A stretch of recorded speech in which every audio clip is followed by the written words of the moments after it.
أعوذ بالله من الشيطان الرجيم بسم الله الرحمن الرحيم لن ينال الله لحومها ولا دماؤها ولكن يناله التقوى منكم.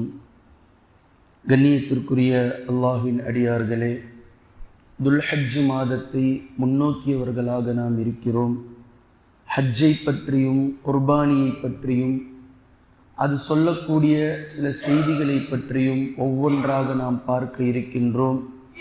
2 நாட்களாக அதைத்தான் நாம் பார்த்து வருகின்றோம். இப்போது அதனுடைய தொடர்ச்சியில் குர்பானியை பற்றி அல்லாஹ்வின் தூதர் ஸல்லல்லாஹு அலைஹி வஸல்லம் அவர்கள் கூறியதாக ஆயிஷா ரலியல்லாஹு அன்ஹா அவர்கள் அறிவிக்கக்கூடிய ஒரு செய்தி. குர்பானி கொடுப்பவர்களை பார்த்து அல்லாஹ்வின் தூதர் ஸல்லல்லாஹு அலைஹி வஸல்லம் அவர்கள் கங்க்ராட்ஸ் செய்கிறார்கள். சந்தோஷமாக நீங்கள் அந்த குர்பானியை கொடுங்கள் என்று சொல்லுகின்றார்கள். இது ஹதீஸினுடைய கடைசி வார்த்தை. நபி ஸல்லல்லாஹு அலைஹி வஸல்லம் அவர்கள் ஹதீஸை எப்படி துவங்குகிறார்கள் என்று பாருங்கள். மா அமில ஆதமியுன் மின் அமலின் யௌமன் நஹரி அஹப்பு இலல்லாஹி மின் இஹ்ராகித் தமி. யௌமுன் நஹர் அன்று, ஹஜ்ஜு பெருநாளுடைய பிறை 10ஆம் நாள் அன்று ஒரு மனிதர் எந்த அமலையும் செய்வதில்லை, அல்லாஹுக்கு மிக விருப்பமான அமலாக இரத்தத்தை ஓட்டுவதை தவிர. அதாவது ஒரு நாள் துல்ஹஜ் மாதத்தின் பிறை 10ஆம் நாள் ஒரு அடியான் செய்யக்கூடிய அமல்களிலேயே அல்லாஹிற்கு மிகவும் விருப்பமான அமல் அன்றைய தினம் ஒரு ஆட்டையோ மாட்டையோ ஒட்டகத்தையோ அறுப்பதுதான் என்று அல்லாஹ்வின் தூதர் ஸல்லல்லாஹு அலைஹி வஸல்லம் அவர்கள் கூறுகிறார்கள். அன்றைய தினம் யாரெல்லாம் குர்பானி கொடுக்கிறார்களோ அன்றைய தினத்தில் அல்லாஹுக்கு பிடித்த செயலே அதுதான். அதை சந்தோஷப்பட வேண்டும். தொடர்ச்சியாக அல்லாஹ்வின் தூதர் ஸல்லல்லாஹு அலைஹி வஸல்லம் அவர்கள் கூறினார்கள், இன்னஹு லயஅதி யௌமல் கியாமா. மறுமை நாளையில் நீங்கள் குர்பானி கொடுத்த அந்த பிராணி வரும். எப்படி வரும்? பிகுரூனிஹா வ அஷ்ஆரிஹா வ அல்லாஃபிஹா. எந்த பிராணியை நீங்கள் குர்பானி கொடுத்தீர்களோ அறுத்ததற்கு பின்னால் நீங்கள் அதை கறி தனியாக, தோல் தனியாக, அதனுடைய கால்களையும் குழம்புகளையும் தனித்தனியாக நீங்கள் எடுத்து உண்டதற்கு பின்பும் நாளை மறுமை நாளையில் வரும். பிகுரூனிஹா, அதனுடைய கொம்போடு அது வரும். வ அஷ்ஆரிஹா, அதனுடைய ரோமங்களோடு அது வரும். வ அல்லாஃபிஹா, அதனுடைய குழம்புகளோடு அது வந்து நிற்கும் உங்களை வரவேற்பதற்காக. வ இன்னத்தம, மேலும் நபி ஸல்லல்லாஹு அலைஹி வஸல்லம் அவர்கள் கூறினார்கள், வ இன்னத்தம லயக்உ மினல்லாஹி பிமகானின் قبل أن يقع من الأرض فطيب بها نفسا. நீங்கள் அறுக்கக்கூடிய பலிப்பிராணியில் இருந்து ஒரு சொட்டு இரத்தம் தரையில் விழுவதற்கு முன்னால் இதனுடைய அந்தஸ்து அல்லாஹ்விடத்தில் உயர்வாக வைக்கப்படுகின்றது என்று அல்லாஹ்வின் தூதர் ஸல்லல்லாஹு அலைஹி வஸல்லம் அவர்கள் கூறிவிட்டுத்தான் கடைசியாக சொன்னார்கள், ஃபதீபு பிஹா நஃப்ஸன். இதை கொண்டு நீங்கள் மகிழ்ச்சி அடையுங்கள், இந்த சந்தோஷத்தை நீங்கள் உணருங்கள். யார் குர்பானி கொடுக்கிறாரோ இந்த பிராணி நாளை மறுமை நாளையில் நாம் சந்திக்க இருக்கின்றோம். உங்களுடைய உறவுகள் உங்களுக்காக இருக்க மாட்டார்கள். உங்களுடைய மகன்கள், மகள்கள், மனைவிமார்கள், உங்களுடைய பெற்றோர்கள் நாளை மறுமையில் உங்களுக்காக இருக்க மாட்டார்கள். ஆனால் நீங்கள் எந்த ஆட்டை, மாட்டை, ஒட்டகத்தை அல்லாஹுக்காக அறுத்தீர்களோ இது உங்களை வரவேற்பதற்காக அங்கு நின்று கொண்டிருக்கும் என்று அல்லாஹ்வின் தூதர் ஸல்லல்லாஹு அலைஹி வஸல்லம் அவர்கள் கூறிய ஹதீஸ் ஜாமிஉ திர்மிதியில் 757வது இலக்கத்திலும், இப்னு மாஜாவில் 1045வது இலக்கத்திலும், ஹாக்கிம் முஸ்ததரக்கிலும் பைஹகியிலும் இருக்கக்கூடியதை நீங்கள் காண முடியும். அதே போன்று அல்லாஹ்வின் தூதர் ஸல்லல்லாஹு அலைஹி வஸல்லம் அவர்கள் இன்னொரு இடத்தில் சொல்லுகின்றார்கள். பாருங்கள், ஒவ்வொரு நபர்களும் தங்களுடைய வம்சாவழியை கொண்டு பெருமை பெற்றுவதை நாம் பார்க்கின்றோம். நபி ஸல்லல்லாஹு அலைஹி வஸல்லம் அவர்கள் எப்போதும் பெருமை அடித்தது கிடையாது. ஆனால் தேவையான நேரத்தில் சில விஷயங்களை சொல்லி இருக்கின்றார்கள். அந்த வரிசையில் நபி ஸல்லல்லாஹு அலைஹி வஸல்லம் அவர்கள் தான் நபி என்றும் தான் ரசூல் என்றும் அல்லாஹும்ம ஸல்லி அலா முஹம்மத் இதை மெய்ப்படுத்துவதற்காக சில விஷயங்களை அடையாளப்படுத்தி கூறுவார்கள். உதாரணத்திற்கு போர்க்களத்தில் கூறியிருக்கிறார்கள், அன நபியுல்லா கதிப் அன இப்னு அப்துல் முத்தலிப், நான் நபிதான், அதில் எந்த பொய்யும் இல்லை, நான் இப்னு அப்துல் முத்தலிபின் மகன்தான் என்று நபி ஸல்லல்லாஹு அலைஹி வஸல்லம் அவர்கள் கூறிய இது போன்ற கம்பீரமான வார்த்தையை போன்று நபி ஸல்லல்லாஹு அலைஹி வஸல்லம் அவர்கள் கூறிய இந்த வார்த்தையை நாம் உன்னிப்பாக கவனிக்க வேண்டும். அன இப்னு ذبيحين என்று கூறினார்கள்.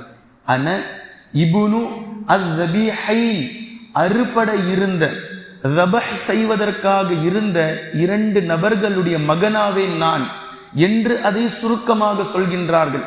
இந்த சிறப்பை நபி ஸல்லல்லாஹு அலைஹி வஸல்லம் அவர்கள் எப்படி கொண்டு வந்து ஜாயின் பண்ணி அதனுடைய சிறப்பை கொண்டு வந்து சேர்க்கிறார்கள் பாருங்கள். அறுபட இறந்த இருவர்களுடைய மகனாவேன் நான். யார் அறுபட இருந்தார்கள்?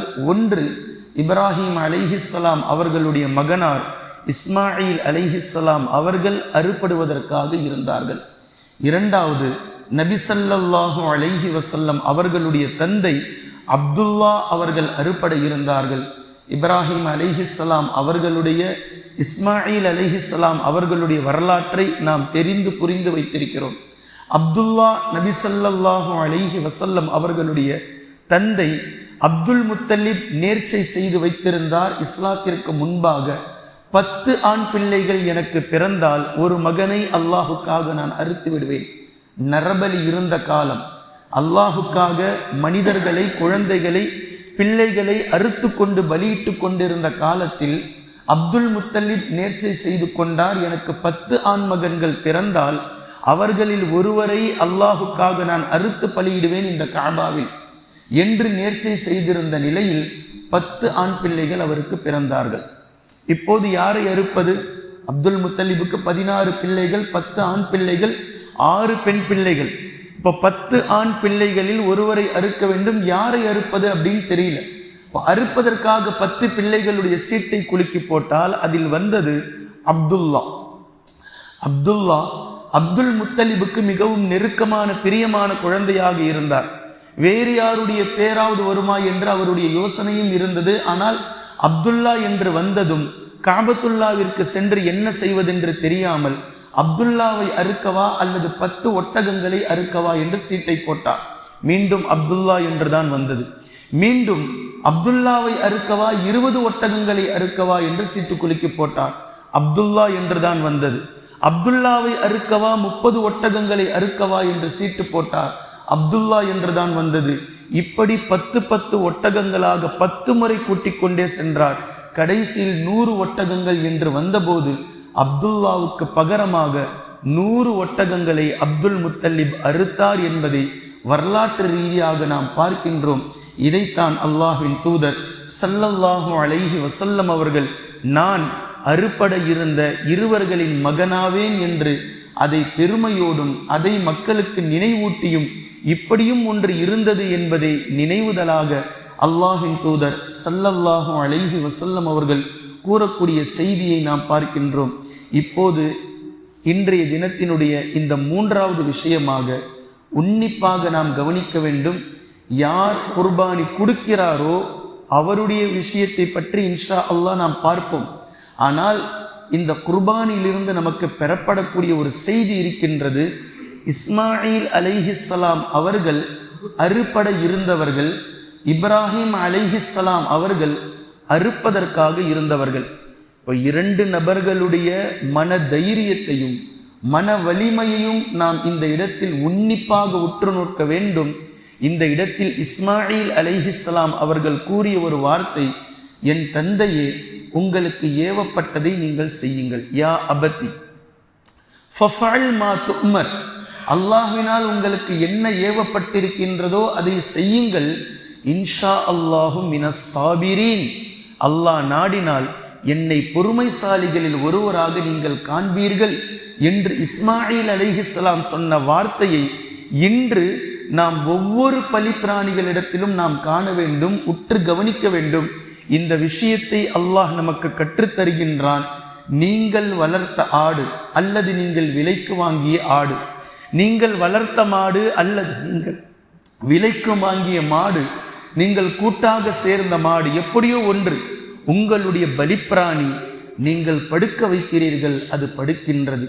நீங்கள் உணவை கொடுத்தீர்கள், நேற்று வரைக்கும் நீங்கள் தண்ணி காட்டினீர்கள், நீங்கள் இலைத்தலைகளை பறித்து போட்டீர்கள், இவை எல்லாவற்றையும் செய்துவிட்டு பிறை 10ஆம் நாள் ஆட்டையோ மாட்டையோ நீங்கள் உங்கள் வீட்டு வாசலில் உங்களுடைய மைதானத்தில் நீங்கள் படுக்க வைக்கிறீர்கள். உங்களுக்காக அது படுக்கின்றது, உங்களுக்காக அது கழுத்தை நீட்டுகின்றது. நீங்கள் கத்தியை வைத்து அறுக்கிறீர்கள், அது ஏற்றுக்கொள்கின்றது. எவ்வளவு பொறுமையை உங்களுடைய பலிப்பிராணிகளிடமிருந்து நீங்கள் காண்கிறீர்களோ, இதை அப்படியே உங்களுடைய ரப்புக்கும் உங்களுக்கும் நினைத்து பாருங்கள். உங்களுடைய எஜமானனால், அதாவது பலிப்பிராணிகள் தங்களுடைய எஜமானனால் தங்களுக்கு ஏற்படக்கூடிய சோதனைகளை, உயிர் செல்லக்கூடிய அந்த தருணத்தை கூட பொறுமையோடு அவைகள் ஏற்றுக்கொள்ளக்கூடியதை அப்படியே நம்முடைய எஜமானன் நம் மீது சோதனைகளை செலுத்தக்கூடிய நேரத்தில் நாம் என்ன செய்கின்றோம்? நாம் எவ்வளவு பொறுமைசாலிகளாக இருக்கின்றோம்? அல்லாஹ் நம்மை சோதிக்க நினைக்கின்றான். நமக்கு சில கஷ்டங்களை, துன்பங்களை கொடுத்து நம்முடைய ஈமானை இவர் எனக்காக பொறுத்து கொள்கின்றாரா என்று பார்க்க நினைக்கின்றான். ஆனால் மனிதன் தங்களுடைய சோதனை காலத்தில் அல்லாஹ்வை திட்டக்கூடியவர்களாகவும் அல்லாஹ்வை ஏசக்கூடியவர்களாகவும், சில மனிதர்கள் அல்லாஹ்வை மறந்தவர்களாகவும், என்னத்தை தொழுது என்னத்தை துவா செஞ்சு ஒன்னும் ஆகல, தொழுகையை மறந்தவர்கள் எல்லாம், துவா செய்யாதவர்கள் எல்லாம், பாவம் செய்யாதவர்கள் எல்லாம் நல்லா தான் இருக்கிறாங்க என்று பேசக்கூடிய நபர்களை நாம் காண்கின்றோம். சில நேரங்களில் இப்படி பேசாவிட்டாலும் தங்களுடைய அமல்களிலேயே, தங்களுடைய ஈமானிலேயே நிராசை அடைந்தவர்களாக நாம் பார்க்கிறோம். சோதனை அவர்களை சூழும் போது, கஷ்டங்கள் அவர்களை சூழும் போது, கடைசி நேரம் வரைக்கும் அல்லாஹ் நம்மை சோதிக்கின்றான். நம்முடைய ஈமானை அல்லாஹ் அசைத்து பார்க்கின்றான். நம்முடைய பொறுமையை அல்லாஹு தஆலா சோதித்து பார்க்கின்றான். நம்முடைய சகிப்புத்தன்மை எவ்வளவு தூரம் இருக்கின்றது? இஸ்மாயில் அலைஹிஸ்ஸலாம் அவர்களை போன்று இருக்கின்றதா? நாம் அறுக்கக்கூடிய ஒவ்வொரு பலிப்பிராணிகளும் நமக்கு முன்னால் படுத்து கழுத்தை நீட்டுகின்றதே. எடுத்துக்கொள்ளுங்கள் என்னுடைய இரத்தத்தை, எஜமானனுக்காக நான் செவிசாய்க்கின்றேன், நான் சரணடைந்து விட்டேன், என்னுடைய உடல் முழுவதையும் உங்களுக்காக மல்லாந்து போட்டுவிட்டேன் என்று ஒவ்வொரு வருடமும் தங்களுடைய பலிப்பிராணிகளை பார்த்ததற்கு பின்பும் இப்படித்தான் நாமும் அல்லாஹுக்காக தலையை சாய்க்க வேண்டும். இப்படித்தான் நாமும் அல்லாஹுக்காக பணிய வேண்டும். அல்லாஹ் நம்மிடமிருந்து எதை எடுத்துக்கொள்ள நினைக்கின்றானோ அதை எடுத்துக்கொள்ளட்டும், எதை நமக்கு கொடுக்க நினைக்கின்றானோ அதை கொடுக்கட்டும். அவனுடைய விஷயத்தில் இந்த உலகத்தில் வாழும் வரைக்கும் நாம் பொறுமைசாலிகளாக இருக்க வேண்டும், சகிப்புத்தன்மையோடு இருக்க வேண்டும் என்ற இந்த பொறுமையை ஒவ்வொரு வருடமும் ஒவ்வொரு பலிப்பிராணிகளை அறுக்கும் போதும் அந்த பலிப்பிராணிகளிடமிருந்து அல்லாஹ் நமக்கு பொறுமையை கற்றுத்தருகின்றான். பொறுமை என்ற செய்தி அதில் இருக்கின்றது என்பதை நம்மால் உணர முடிகின்றது.